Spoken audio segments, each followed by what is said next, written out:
ক্লাসে প্রথম থেকে দ্বিতীয় মাত্র একটি ধাপ পিছিয়ে যাওয়া অনেকের কাছে এটি হয়তো ছাত্র জীবনের খুবই সাধারণ এক ঘটনা, কিন্তু চাঁপাইনবাবগঞ্জের মেধাবী শিক্ষার্থী সাকিবুল ইসলাম রিফাতের জীবনে সেটি হয়ে ওঠে এক ভয়াবহ মানসিক ধাক্কা।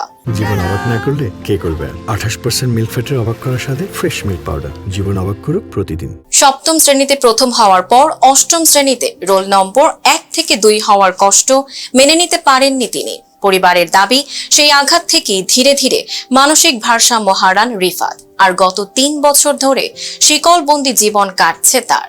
চাঁপাইনবাবগঞ্জের শিবগঞ্জ উপজেলার কয়লারদিয়ার গ্রামের বাসিন্দা রিফাত একসময় স্কুলের অন্যতম মেধাবী শিক্ষার্থী ছিলেন। তবে আচরণে অস্বাভাবিক পরিবর্তন আসার পর পরিবারের সদস্য ও আশপাশের মানুষের ওপর হামলাও করতে শুরু করেন তিনি। একাধিক মানসিক রোগ বিশেষজ্ঞের শরণাপন্ন হলেও আর্থিক সংকটে দীর্ঘমেয়াদী চিকিৎসা চালিয়ে যেতে পারেনি তার পরিবার। শেষ পর্যন্ত নিরাপত্তার কথা ভেবে তাকে শেকলে বেঁধে রাখতে বাধ্য হয় তারা। রিফাতের ঘটনা শুধু একটি পরিবারের ট্র্যাজেডি নয়, এটি দেশের শিক্ষা ব্যবস্থায় অতিরিক্ত প্রতিযোগিতা ও শিশু কিশোরদের মানসিক চাপের দিকেও নতুন করে প্রশ্ন তোলে। Tanjiba Nowrin, face the people.